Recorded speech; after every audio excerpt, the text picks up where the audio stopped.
Você sabe que o vinagre é muito bom para o cabelo e para as unhas? Isso mesmo, cabelo, botar vinagre no cabelo, botar vinagre no cabelo. E por quê? Porque o vinagre é levemente ácido. E quando nós aplicamos muitas vezes o shampoo, o condicionador, que tem um pH um pouco básico, ele desregula o nosso pH do couro cabeludo. Então é fácil, é só aplicar o vinagre de maçã no couro cabeludo. O que ele vai fazer? O vinagre de maçã, ele tem uma quantidade de um ativo chamado ácido málico, que vai regular o pH e fazer um leve empilinzinho. Então, quem tem seborreia, quem tem oleosidade, é maravilhoso esse produto. E é fácil, é só aplicá-lo antes de lavar. Espera uns 15 minutinhos, como se fosse uma máscara hidratante, só que é uma máscara capilar. Você lava normalmente, quando você sai do banho, ainda vai ficar com aquele cheirinho de vinagre. Mas é só você passar um pouquinho do secador de cabelo, que daí o vinagre vai esquentar e vai evaporar. Acabou, não tem mais esse cheiro de vinagre.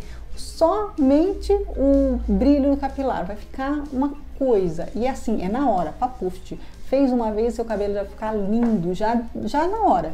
E para quem tem seborreia, você fazendo isso pelo menos umas 2 vezes por semana, você já vai fazer um tratamento. Seu cabelo vai ficar tão bonito, vai parar de cair, a seborreia não vai acontecer com tanta frequência.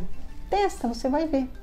E para o outro, o vinagre escurinho, que é o vinagre de vinho, ele é muito bom para as unhas.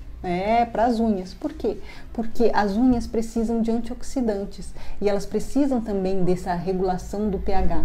Então é fácil. Na hora que você estiver fazendo as unhas, retirando a cutícula, você molha um pouquinho do vinagre de vinho, principalmente o de vinho, e embebe. E daí deixa junto com um creme que você tenha, que é para amolecer as cutículas, deixa aqueles 15 minutinhos antes de você começar a retirar a cutícula, daí é só colocar o vinagre junto. Você vai ver que uma unha fica bonita, você vai estar nutrindo, regulando o pH dela e ela é um pouco antisséptica também. Então, ó, perfeito.